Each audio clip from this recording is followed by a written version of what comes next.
All right, welcome to another episode of Piecing It Together, the podcast where we take a look at a new movie and try to figure out what movies inspired it. But today on the show, we are returning to our Breaking It Apart series. For those of you who have not heard an episode of Breaking It Apart before, what we do is we twist this little format that we've created for ourselves here, and we do it backwards and instead look at a classic and talk about the movies it inspired.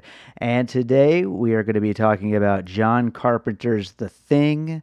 And joining me, we've got two first-time co-hosts to the show. We've got Tony Strauss from Weng's Chop, and we've got Troy Howarth, who just wrote and released the book Assault on the System, the Nonconformist Cinema of John Carpenter. So you might say Troy is a bit of an expert on the subject, and it was great to have him here to talk about John Carpenter and The Thing and some of these movies that may have been inspired by The Thing. I think we got a really great list of movies here that we end up talking about. Great conversation. Of course, this is coming out on Halloween Eve, and I've been getting in the spirit, watching a lot of John Carpenter, I've actually been watching through all the Friday the 13th movies. Might have a special episode on some of those coming up soon. Hint, hint. But yeah, getting into a whole bunch of horror movies lately because that's what you do at this time of the year. So I want to remind you all, as always, to make sure you are subscribed to Piecing It Together on your podcast app of choice. You can rate and review us on Apple Podcasts or Podchaser. Follow us on social media at PiecingPod. And do not forget to join our Facebook group, Popcorn and Puzzle Pieces, where we continue the conversation about all the movies we talk about here on the show.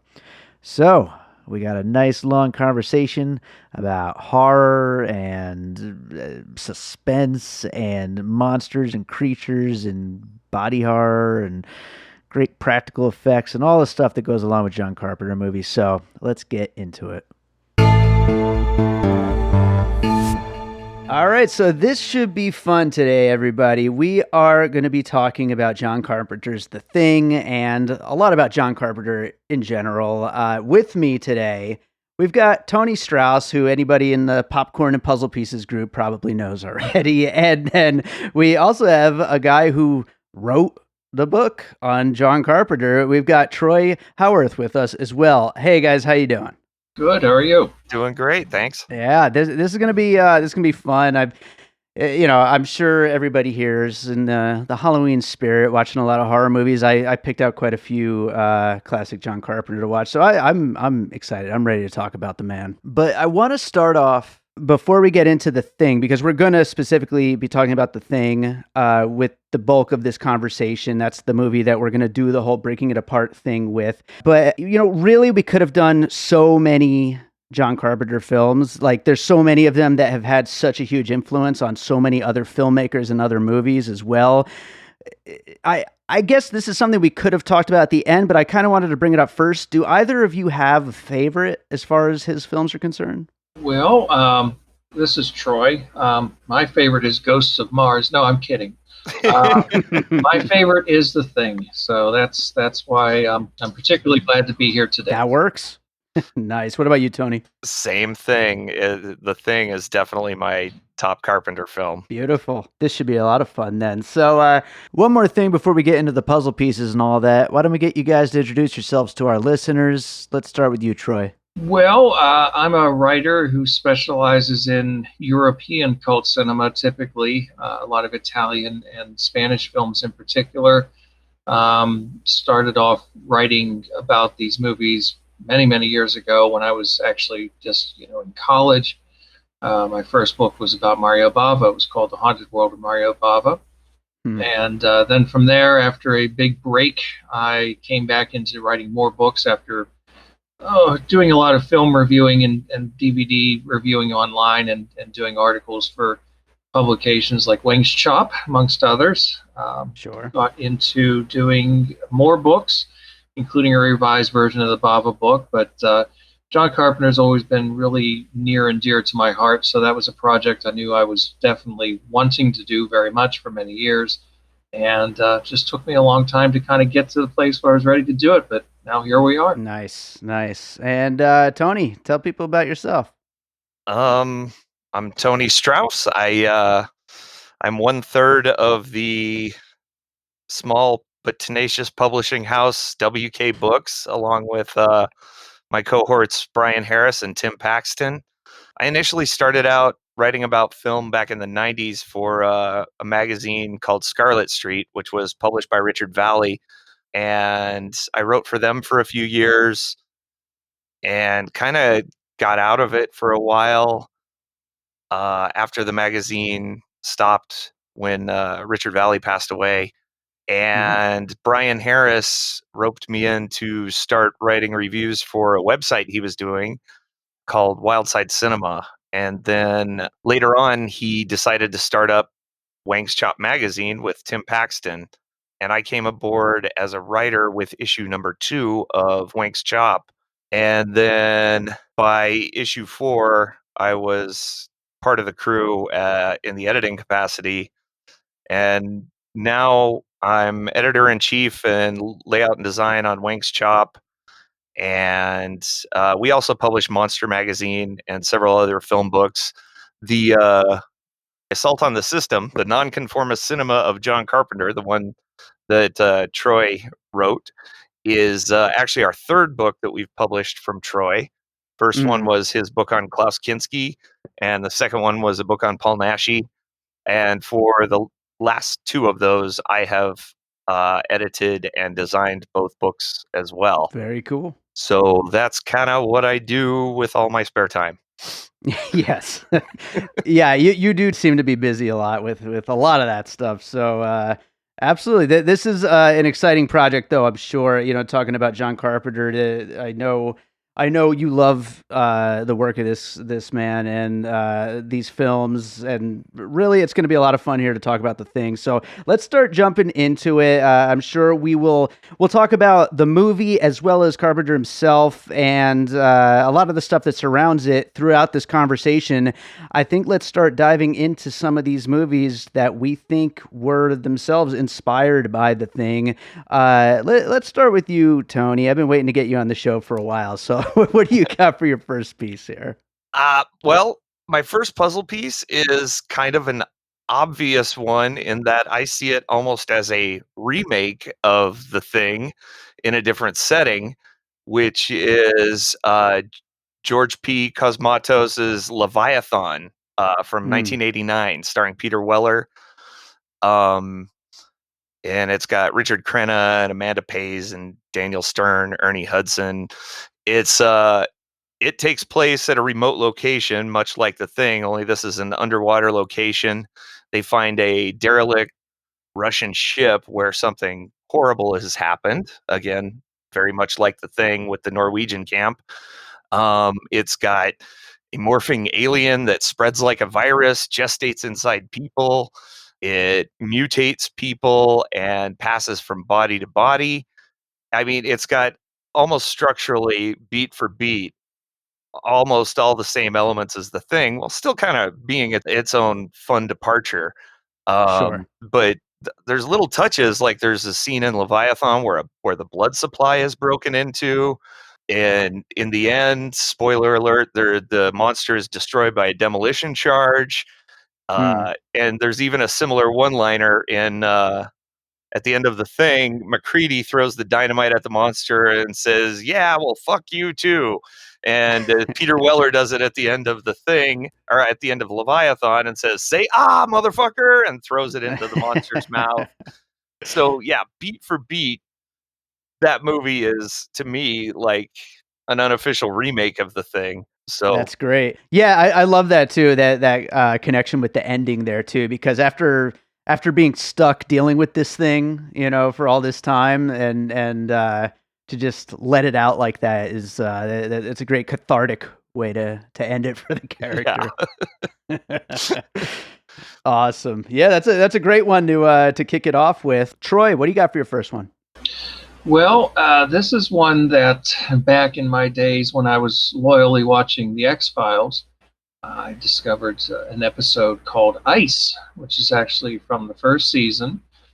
Came on in November of 1993 and was written by Glenn Morgan and James Wong.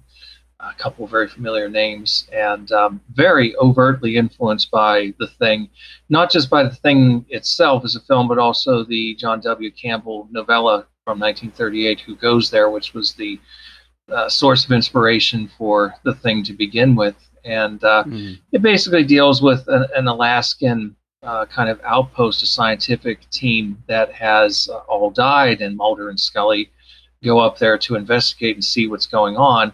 And there's all kinds of similarities, obviously, with the wintry, snowbound setting and everything else, but it's this extraterrestrial kind of parasite that body hops and goes from host to host and puts them into this sort of psychotic mental state. There's even a dog, as in The Thing, Jed the dog, that plays such a big role. The dog has the ability also to help transmit the disease, and that plays an important part in the plot as well. So very similar as far as the overall atmosphere and that kind of sense of paranoia and really kind of hopelessness and despair that goes with that kind of setting. You know, we're cut off from civilization and this terrible thing that's going on that's decimating everybody left and right. So it's definitely something that was influenced. And in fact, Chris Carter did admit to that it was his little homage to The Thing. So one of the best episodes, I think. Oh, yeah.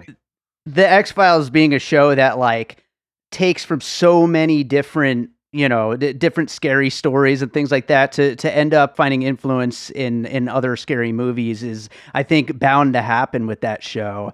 And I think that's a great one right there. And, a funny thing, I had seen The Thing, for the first time probably back in high school or something. And I really kind of barely remembered it because I hadn't seen it in so many years. I basically remembered the, creature moments and stuff like that. But when I rewatched it back in January, which was the first time since high school, and then I rewatched it again last week in preparation for this, I was so struck by how damn good that dog is. Oh, yeah. That dog is a good dog actor. Like, it's amazing. Yeah, absolutely good. Well, I'm going to go with my first piece, and this is a very, very obvious one, I think, but it has to be brought up. That's Quentin Tarantino's The Hateful Eight, which, of course, you've got these characters stuck in this snowy setting. There's the tension of not knowing who is who and whether they're who they say they are, the tight quarters, the no way out, the no escape, and, of course, the Ennio Morricone score, which, of course, used some reused segments from unused pieces from The Thing, and really helps set that setting even further than just the fact that it's a bunch of people stuck in the snow and a lot of violence breaks out. Yeah, definitely. I have to admit I was going to do that one myself. So yeah, it's like it's a comparison that just like kind of has to be made, Oh God, yeah. Well, the music I think is particularly something that's interesting to touch on because, Morricone, arguably the greatest film composer of all time, certainly my personal favorite. And in fact, he was not the original choice to score The Thing. Jerry Goldsmith was the composer that Carpenter originally wanted, but that didn't work out. Right. He had never won an Oscar. He had been nominated a couple times, but had never won. But he finally wins an Oscar for The Hateful Eight, which obviously had the benefit of Tarantino, behind it and all of that. But sure. The funny thing is that it's of course the original music that was written for the film is beautiful. It's really really quite good. But there are two pieces of music from The Thing that Carpenter did not use in the film because he didn't think that they really fit, that make their way into The Hateful Eight. So that's a particularly strong little connection too. That's such an interesting thing. And, it's especially interesting just given, Carpenter being a composer, and I'm sure I'm, far from the first person to ever bring that up. But, the fact that Carpenter is one of the classic, film composers and to have arguably his best score be, somebody else, but I'm sure he loves having that music in that film, and what having a Morricone score brings to it is probably just such a source of joy for him, I'd imagine. Now, Troy, didn't Carpenter end up composing most of the music used in The Thing himself? Not most of it. He did, with Alan Howarth, go through and compose a bunch of little... They're not melodies per se. They're more sort of mood pieces that are played in the background, sort of droning noises and things like that, Right. There are certain sequences. The very first piece of music we hear in the film, the opening credits with the spaceship, exploding before it crashes into Earth, and then the thing title burns through the screen, which is an homage, of course, to the original 1951 Howard Hawks film. That was by Carpenter and Howarth. No relation. But, there are various different pieces.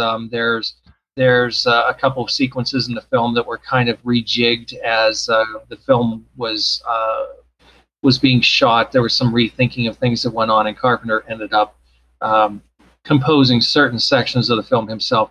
He's always been very insistent that the music is indeed Ennio Morricone's music. It's primarily, 90% Morricone's music, but there is some Carpenter and Howarth music interspersed throughout the film, kind of in a similar style to the music that they did for Christine. Okay. Now, this isn't really a puzzle piece that I wanted to use, but while we're on the Tarantino thing, I think it should also be pointed out that Reservoir Dogs has some elements that are similar to the thing as well, especially in regards to an isolated group of coworkers and the increasing paranoia of trying to determine who the other is. Sure. So there's that's also got some similarities as well. Although, as we know, Tarantino himself did point out that Hateful Eight is definitely heavily inspired by the thing. Right. No, absolutely. I was thinking that as well. Reservoir Dogs definitely deals with, that similar tension of not knowing, who the other person is. And, I think that, obviously Carpenter is a major influence on Tarantino. And I mean, who doesn't inspire Tarantino to do stuff? Right, exactly. He wears all of his inspirations on his sleeve. Sure does. So what do you got for your next piece then, Tony? I think I'm going to call out the 2006 film written and directed by James Gunn called Slither. It's about a small South Carolina town where a extraterrestrial parasite is in a meteor that crashes into the town. And it starts out by infecting one guy named Grant, played by Michael Rooker, and it takes over his body and his mind and begins to grotesquely distort his body, and then it passes from person to person through these nasty little larvae when they burst out of people's bodies, and it creates this alien hive mind for all the people that it inhabits. Very similar body horror aspects. Again, the monster is destroyed by an explosion. And actually in Slither, there is a character named MacReady. So it's clearly a bit of a nod on James Gunn's part to Carpenter's film. You really can't argue with that, as the film Slither itself was kind of an homage to so much sci-fi horror. Yeah, no, that's a fun one. I haven't seen that movie in a while. I remember it being pretty crazy and fun. Were you a fan of that one as well, Troy? I have to admit, I haven't seen it. Okay. Well, there's one for you to check out. Yeah, I've heard very good things about it. It's one of those ones that I've always wanted to check out, but no, unfortunately, I haven't gotten around to it yet. All right. Well, what do you got for your next piece then, Troy? Well, I'm going with another one from a sort of similar vintage, 2005. It's a film by Neil Marshall called The Descent, which deals with a group of friends who go on a sort of spelunking adventure in North Carolina, go into the caves in order to explore. And of course, once they get into the caves, they discover there's a monster on the loose. And it's an interesting setup. It's particularly effective for somebody like me who suffers a little bit from claustrophobia. I find it's a very uncomfortable movie to watch because you're in a film that's set in really sort of narrow, confined spaces, and it really does kind of get under your skin. Very, very similar use of the frame, and in terms also, I think, of great sudden what Carpenter would call cheap scares that he's well known for, the thing suddenly jumping out of the shadows at you, which is not an easy thing to do effectively. It's something that Carpenter, being a guy who tends to kind of poo-poo his own work a lot and tends to, act like it's nothing special. He just, he dismisses that. Oh, it's just a cheap trick. But it's really something that's very precise in timing that it works, and it does work in his films, and it works in this movie a lot too. And one of the things that's also interesting about this movie is that, in common with both movies, getting into heavy-duty spoilers here for those who haven't seen these two films, but the endings for both films were rather problematic. Now, Carpenter's film, of course, we have the ending that we know and love that is, the way the movie went out in theaters. Universal was not in favor of that ending, and in fact was a little bit upset with Carpenter that he stuck with his guns, going with this downbeat ending. In the case of The Descent, it actually resulted in two separate endings being done. You have one that was done for the US version, which isn't, I don't think, terribly effective, but the original British ending is much more effective because, of course, it ends on that note of hopelessness in the same way that The Thing does. So the ending of The Thing, of course, was also changed for television, amongst many other changes. There's a sort of strange, weird Sid Sheinberg edit of The Thing that really redoes certain aspects of the film, and that includes the ending as well. So I think in terms of the group dynamic, in terms of them being sort of picked off by a creature that's lurking amongst them, and the gradual air of distrust and everything else. But in this case, it's a sort of distaff version of it, because instead of a all-male ensemble in The Thing, here we have a female ensemble, which was kind of interesting. Sure. Yeah, The Descent's a fantastic movie. I would wager to say it's one of the best horror movies of the last 20 years. Yes. Excellent movie. One quick question, just as a little aside. You mentioned that John Carpenter tends to kind of talk down his own work a little bit. If I'm not mistaken, is The Thing one that he has been consistently like happy about and like talked up a little bit over the years, or am I wrong about that? Well, the tragedy of The Thing, of course, is that, he makes this movie that was his first big studio film, his first big budget movie. It was a movie that Universal actually had a lot of faith in. They were building it up as the summer blockbuster, and they also had another movie in production that year called E.T. that you may have heard of. And E.T., they didn't really have any faith in E.T. As a matter of fact, it was just something that they kind of let Spielberg do because he had obviously, Raiders of the Lost Ark and Jaws and so forth. Oh, let him make his little goofy alien movie. It's no big deal.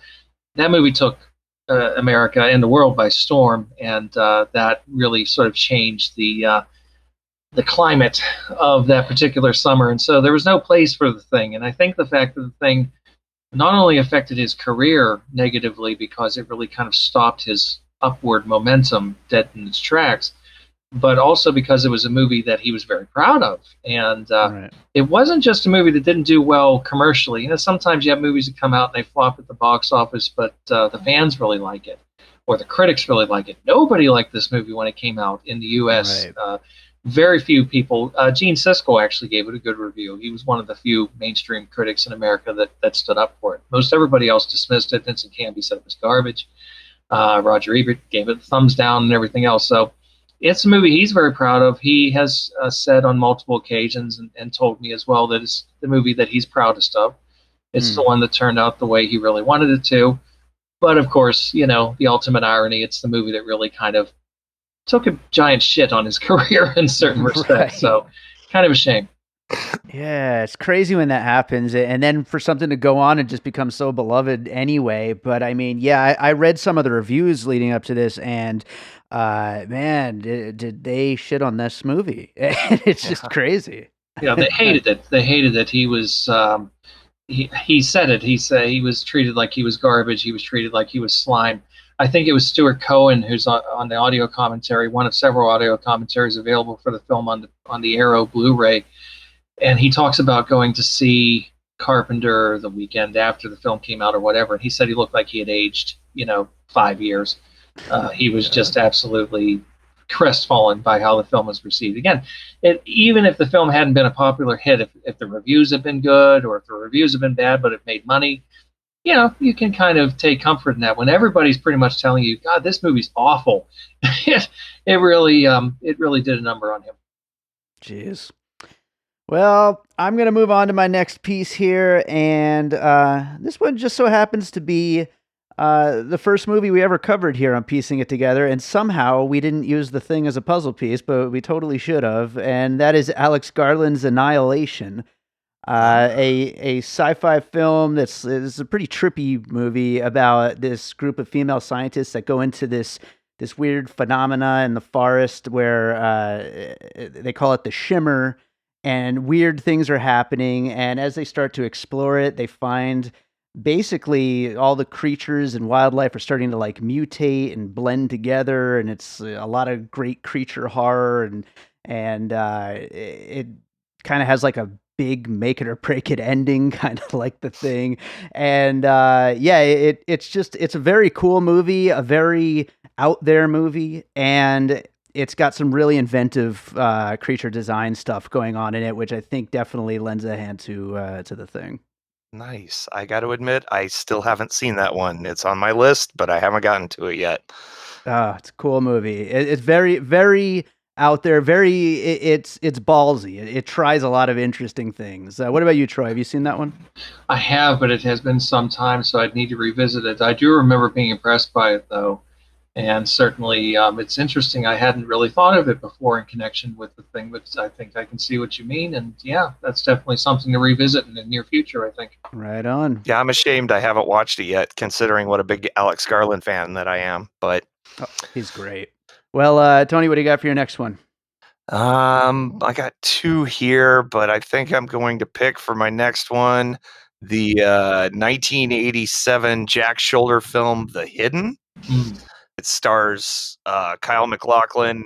Well, at first he's introduced as an FBI agent chasing a criminal.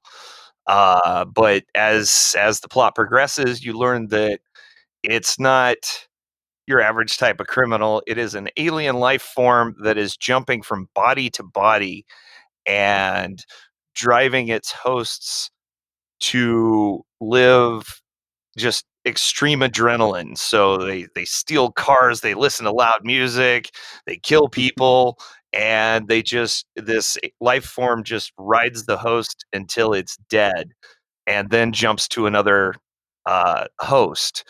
Now, this doesn't have like the same type of body horror that, say, Leviathan and The Thing have, or Slither even, but there's some pretty good gruesome scenes where the mouth stretches open and it crawls into its next host. And you later find out actually that the FBI agent played by Kyle MacLachlan is himself an alien life form living inside a human body that has come here to stop the monster. There's even a scene where the alien transfers into a dog. There's prominent use of a flamethrower on the alien toward the end. In order to defeat the alien, they gotta basically push or scare it out of its host where it's open and vulnerable. So Kyle MacLachlan can use his special gun on it. So there's a lot of similarities there with regards to an alien life form using humans to hide in, because as we all know, man is the warmest place to hide. So that was another one that came to my mind. Like, the first thing I thought of was the flamethrower toward the end, and then I started thinking, yeah, there's a lot of elements in this that were very similar to The Thing in regards to alien jumping from host to host. It doesn't replicate. Well, I guess it does in a way, because for all intents and purposes, it looks just like the host. Yeah. Well, I haven't seen The Hidden. It sounds great, though. It sounds like a fun movie. But yeah, I was just gonna say The Thing. As far as flamethrowers go, I mean, I don't think it gets much better than The Thing. Yeah, I completely agree. Well, it's interesting you bring up Jack Shoulder too, because a couple of years before, his previous film was Nightmare on Elm Street 2, which is kind of divisive among a lot of fans for a variety of reasons. Very strange film, but I'm very fond of it. Me too. It's the last Freddy movie. Well, until Wes Craven came back, it's the last one where he's actually scary. He's not just a comedy character anymore. But there's something to that sort of body horror aspect that is in that film too. Makes me wonder, which also kind of evokes Cronenberg in fairness as well. But yeah, definitely that sense of not being able to trust your body and not knowing your own identity, and so which plays into the kind of sexual politics that are very very foregrounded, not subtle, very foregrounded in Nightmare on Elm Street 2, which is oh yeah. One of the reasons that it's very divisive. A lot of people can't quite cope with that, but I kind of love it. Yeah, me too. I'm a big fan of Elm Street too, personally. Nice. Well, what do you got for your next one, Troy? Well, actually, I will go with the Hateful Eight, and we were talking about it before. Obviously, we talked about the music. Kind of touched on the paranoia aspect, which is definitely part of this film as well. This and Reservoir Dogs are the two Tarantino movies that could work really well as stage plays. Interestingly enough, for a film that was shot in 70 millimeter, for some reason, shot in 70 millimeter, a lot of it takes place in that sort of claustrophobic cabin. But it's also, in terms of the influence on the thing, we can consider the snowy setting, which is also reminiscent of Sergio Corbucci's great spaghetti western, The Great Silence with Klaus Kinski, which, of course, is inspiration on a film with another great Ennio Morricone score, one of like 3,000 scores that he did. But we also have to consider the cast, which is headed by Kurt Russell, one of his best performances. And, I don't suppose I'm not complaining that he's not in the entire film, but I remember being shocked when I first saw it that he exited the film, particularly the way that he does. It's probably the film's most shocking set piece, really, which is sure. Yeah, we don't expect to see that happen to Kurt Russell. At least I don't. But those elements definitely also help, I think, to contribute to a very thing and sort of general kind of Carpenter kind of vibe to that particular film. Sweet. Well, I just realized it was supposed to be my turn again. Mixed up the order there. So I'm gonna go for my last one. I did two pretty mainstream-ish movies, so I'm gonna mix it up a little bit. Go with a little indie sci-fi from 2013 from director James Ward Burkett. It's called Coherence. Something I just saw earlier this year while, stuck in quarantine and seeing all kinds of movies that I never would have seen otherwise. But it's this interesting film, very different from The Thing, really. But it's about these people having a dinner party in a house. And it turns out that there's basically this unexplained other dimension happening in another house with the same people. And they end up like mixing together at a certain point in the movie, and then it starts becoming a matter of not knowing who is who, if they're actually from the original dimension or from a different one, and it becomes very very confusing, very weird, and it's just a really cool movie with an interesting sci-fi conceit to it. And I think the whole idea of not knowing who is who, as well as kind of being stuck because they are in the middle of a major event where they're kind of stuck in their house and they're not sure if they can really leave, really just kind of adds to that paranoia that is a major, factor with The Thing. Nice. Good pull. I've never seen that one. It's a cool movie. I'm writing it down. I'm definitely going to find that one. Have you seen that one, Troy? You got me again. I have not seen that one. Okay. Well, hey, I'm definitely going to check out what was the one that Tony brought up? The Hidden. Yeah, I got to check that movie out. That one's really fun. It's high action too. Yeah. Well, right on. I think that does it with the pieces here. And I do want to mention real quick before we move on and talk a little bit more about the book. We did bring up The Thing on a few previous episodes. They included Color Out of Space, It Chapter 2, and just last week, The Wolf of Snow Hollow. So add those to the list of some movies inspired by The Thing. Nice. I actually had Color Out of Space, both versions. There's a 2010, I believe, German version, and then of course the Richard Stanley Nicolas Cage version.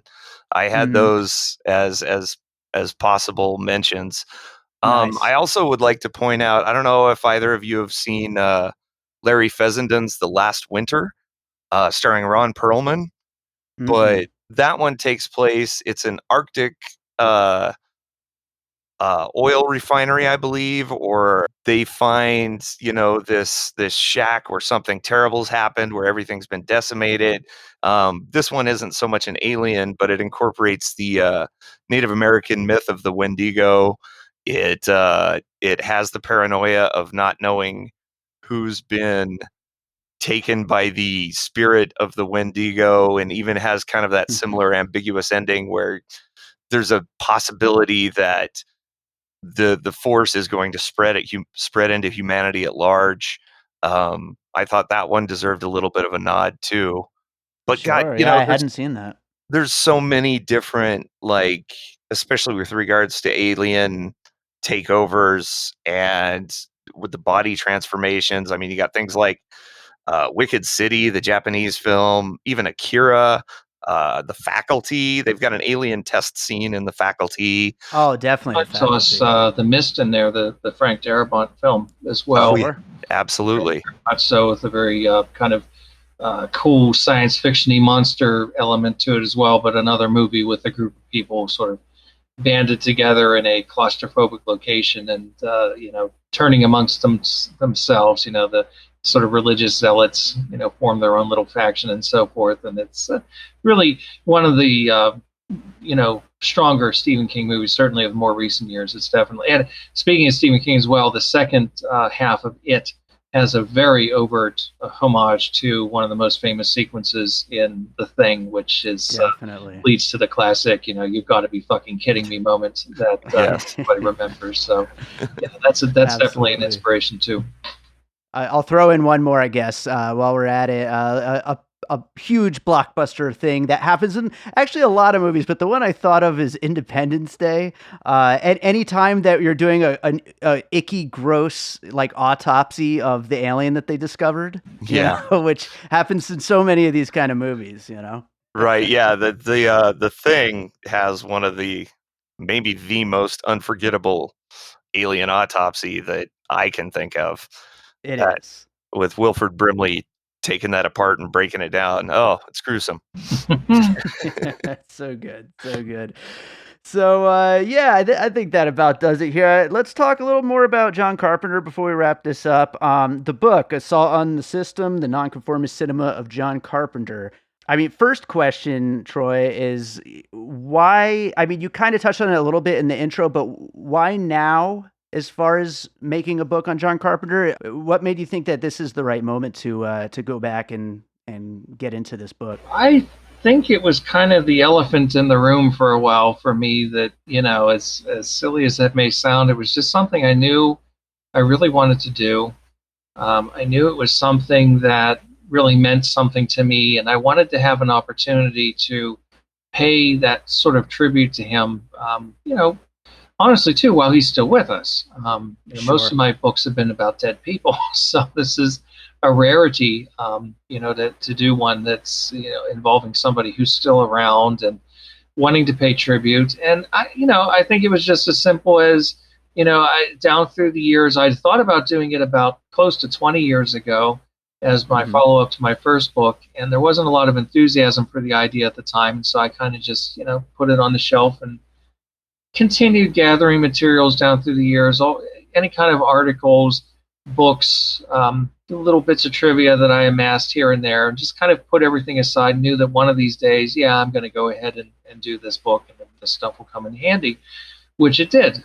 So when I finally sat down to do it, it was actually very easy for me to do. It was very simple, and it was one of the smoothest projects I've ever done, in terms of not just the writing of it, but then also the actual final assembly of it as well, which is all due to Tony, who really, put forth a valiant effort during a difficult time in a difficult year for all of us, to get this thing out there. And it just was something that I knew I really wanted to do, and I'm very, very glad that I finally buckled down and actually did it. Nice. This is a question really for both of you, I think. We'll start with you, Troy, then Tony. But do you think now, especially with the book coming out, do you think Carpenter is maybe more popular now like with a little bit of looking back on his career and everybody like kind of having that, you know, the whole retro thing, but then also with him being out there with new music and touring and stuff. Like, do you think he's having like a resurgence in a way? Yeah, I think in many respects that's true. I mean, fans are very fickle, and it's always amazed me how vicious fans can be whenever their favorite artists disappoint them. Mhm. I'm reminded of how Dario Argento started getting savaged in the 90s, and how people just still gleefully savage him. It makes me depressed to see a bad Argento film, or at least what I consider to be a bad Argento film, but it doesn't make me love him any less because, you know, he still made all these great films. Sure. And there was a kind of a backlash against Carpenter as well in the 90s. And Right. I'm not going to say that everything he's made has been on the same tier, but I really don't think that he had the same kind of shocking decline that somebody like Argento had or that Tobe Hooper had. Where Tobe Hooper, after Texas Chainsaw Massacre Part 2 in 1986, you know, apart from some television work here and there, most of his stuff after this is just garbage. And I don't, you know, there are a lot of theories as to why. Too much substance abuse probably didn't help him. He just kind of lost that talent. I don't think Carpenter ever did. I think he continued to make good films. Some of them were compromised, as I discuss in the book, by, you know, being rushed through really ridiculous post-production schedules and so forth. A lot of compromises kind of killed his enthusiasm for certain projects. But I mean, yeah, there are a couple of his films that I don't like, but I don't think that any of his films are totally worthless. So the fans, you know, that tendency to want to sort of dismiss and say, "Oh, he hasn't made anything good since They Live." I mean, that's bullshit as far as I'm concerned.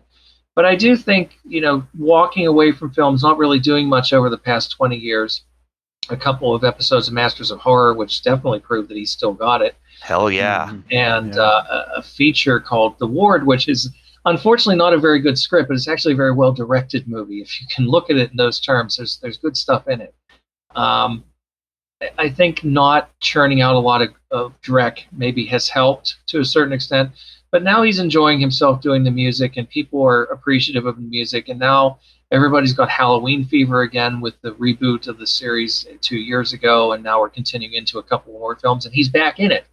You know, after bitching on the sidelines for years about how pointless these movies were, they're giving him money to go in and do the music. And, you know, I wasn't the world's biggest fan of the 2018 Halloween, but I loved his music for the film. So I'll continue to watch them if he continues to score them. So I do think that there is a certain, I wouldn't say it's just nostalgia, but definitely there's a greater appreciation to be able to look back and say, you know, this guy is a really good filmmaker, and we really should respect that body of work. Yeah, for sure. Yeah, and say what you will about all the just onslaught of Halloween sequels that, you know, have over the years made me roll my eyes probably just as much, if not more, than Carpenter.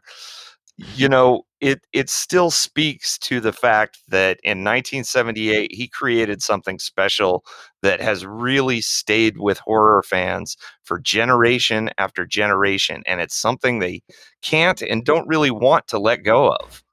It's true. There was something in that film. He was very inspired by the Italian Giallo films. He loves Dario Argento in particular. He also admires the work of Bava.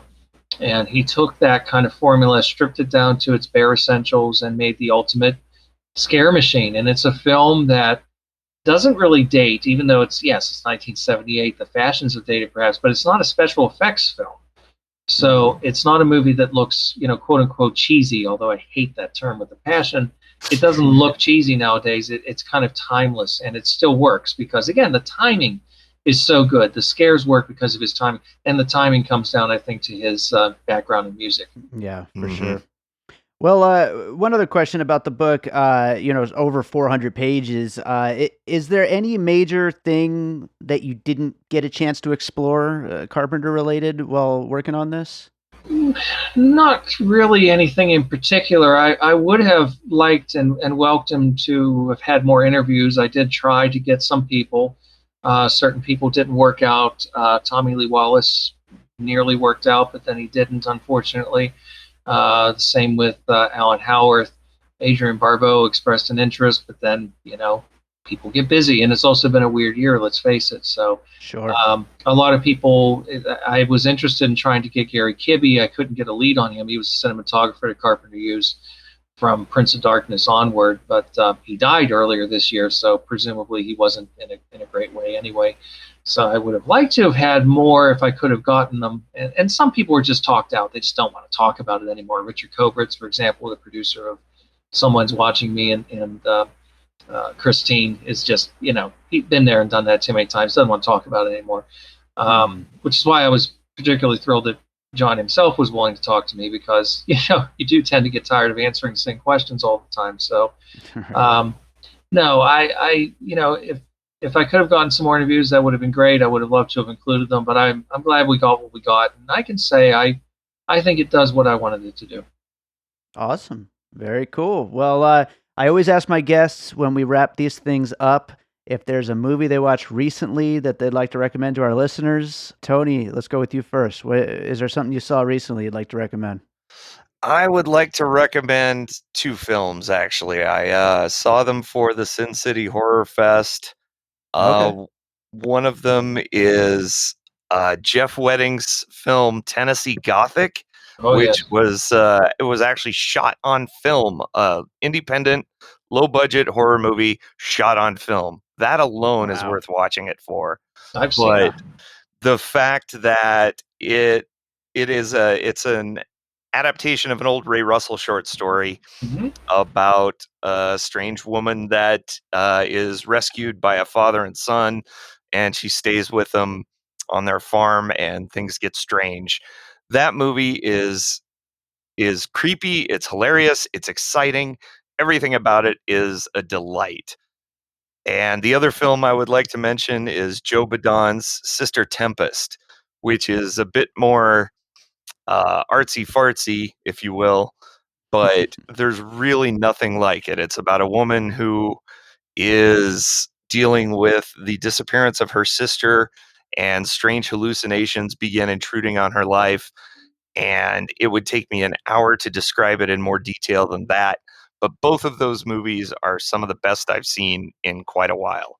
So I highly recommend Tennessee Gothic and Sister Tempest. Right on. Troy, what do you got? Well, I can second the recommendation of Tennessee Gothic, because Jeff was kind enough to provide me with a copy of it. And yeah, it's good stuff. I'm a little behind the times by comparison, so I can talk about older stuff that I've watched, revisited for the umpteenth millionth time. I'm actually working on a book about the film Alice, Sweet Alice, also known as Communion, also known as Holy Terror, from 1976. Anybody who has not seen that film by this time is highly recommended to go and check it out. It's really one of the great American horror thrillers of the 70s, and plays very much like a giallo. So if you're into those films in particular, it's well worth checking out.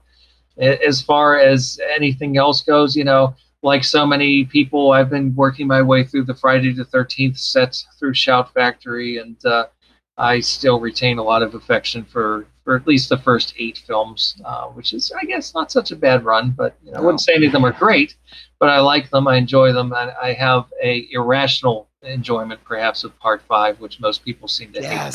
Yes, Part 5. It's the one that does something different, and shout out. Yeah, it's snow flurries up your nose. That says it all. Yeah. But, in terms of something more recent, it's not a horror thing, but a thriller that is quite good. It's not a film, but a TV series that I finally am catching up with. The first season of True Detective I've been watching, and that's good stuff. Good stuff. Oh yeah. So are you still in the middle of that? Of True Detective? Yeah, the first season. I am on episode. Well, I finished the first 6 episodes, so I'm down to the last 2. Okay, well, let's talk once you've seen those last 2, because wow. I'm intrigued. Oh, yeah, absolutely. Well, I think that does it for this. This was great, guys. Why don't you tell people, Troy, where they can find the book? You can find all of my books on Amazon. That's quite a long list that I won't bore you with, but that includes Assault on the System, The Nonconformist Cinema of John Carpenter. There is a color version, which has a price that is making some people uncomfortable, but it's not unreasonable, I will say. And there's also a cheaper black and white version that we made available just for those people who can't afford the more pricey black and white version, or more pricey color version, I should say. Right. Actually, when I checked yesterday, Amazon had discounted the color version by about $15. So if you want to save some money, yeah, jump over and get it now. Well, there you go. Nice. Hell yeah. Tony, why don't you tell people where they can find you and everything you're up to? Usually you can find me and my goings on Facebook. Wengschop.com is the link that'll take you directly to the Wengschop Facebook page. And I try and make sure that I'm vocal about any film related fun that, even if, it has nothing to do with what we're publishing, we try and shout out films that we love, because that's what we're all about. Is we don't like to bash films. We like to recommend films. So we generally tend to say, if you don't like a movie, don't write about it. We're here to recommend. So the rest of the internet does a really, really good job of bashing on films. So that job's already taken. So we figured we'll just recommend stuff we love. I agree so much. That's the beauty of I feel that's the beauty of this podcast is talking about all these great movies for people to go check out if they like the movie we're talking about. So. Absolutely. Well, thank you guys so much for taking the time to do this. It was a great time talking about The Thing. I've been wanting to do an episode specifically on this movie for a long time, so it's just great that this book just happened to come out and we were able to do this. So thank you both for joining me. Thanks for having us on. Yes, thank you.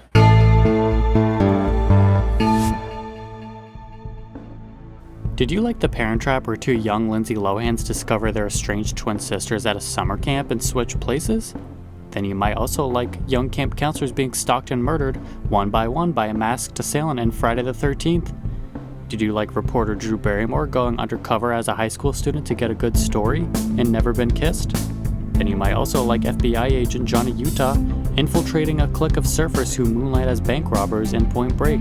Listen to You Might Also Like, a podcast where you receive the movie suggestions you didn't know you needed, hosted by me, Luke Spalding, to get movie suggestions like these and many more absurd but surprisingly helpful recommendations. Each week I'll review two movies that are very different but surprisingly linked, and you might like both of them. I said might. Listen for new episodes every Friday on Apple Podcasts, Spotify, or wherever else you may get your podcasts, and then find me on social media at You Might Also Like Pod. All right, so I hope you enjoyed that conversation about The Thing. Make sure to check out that book, Assault on the System, The Nonconformist Cinema of John Carpenter. It is available on Amazon. There is a link in the show notes. Check it out. It looks awesome. I'm planning on ordering a copy myself, actually, after I finish getting this thing uploaded in the future, which, now that you're listening to it, is the past. Why do I fascinate myself with that every week, it seems like? Anyway, if you enjoy piecing it together, I would appreciate it if you rated and reviewed us over on Apple Podcasts or Podchaser. I always like getting feedback on the show. I love hearing what people think. We just got a really nice review the other day on Apple Podcasts. Nice 5 stars with a great little paragraph-long little thing about how much the person liked the show and why they like the show. And I like to hear that stuff. So, yeah, rate and review us. You could also follow us on social media at PiecingPod. Join our Facebook group, Popcorn and Puzzle Pieces. And don't forget that we also have a Patreon. It's the Produced by David Rosen Patreon, where I upload a whole bunch of bonus content from my music career, a bunch of my music stuff, and also advanced episodes of Piecing It Together, bonus episodes of both Piecing It Together and Awesome Movie Year. Also going to be posting some All Rice No Beans stuff sometime really soon. So lots of great content over there on the Patreon. So if you really enjoy the show, if you just enjoy the show, you could subscribe, rate and reviews, all that stuff. If you really enjoy, sign up for the Patreon. We'd love it. And we would make a whole lot more content if we get some more subscribers over there. So go check that out. And yeah, I guess that does it for this week. I am still promoting my new album, David Rosen. And by the way, speaking of John Carpenter, I remember when my first album, Echoes in the Dark, came out. I got a really awesome review in the Las Vegas Review Journal, written by Jason Bracelin, a music critic over there at the Review Journal, and I'll never forget that he wrote, "It unfolds like a lost John Carpenter score," which is just like the coolest, best comment ever that anybody could ask for as a musician. And so, yeah, I've got this new album, David Rosen, coming out, but I'm going to go back to that album, the first album, Echoes in the Dark, and play one of the songs that I think he was probably talking about when he invoked the name John Carpenter. This is a track called Lights in the Sky. Hope you enjoy it. There is a really cool music video for it available on my website, bydavidrosen.com. So check that out. And while you're there, you can check out more info about the new album, David Rosen. So this is Lights in the Sky. Thanks as always for listening. We'll be back with more Piecing It Together coming up real soon.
An All Points West production, produced by David Rosen in Las Vegas.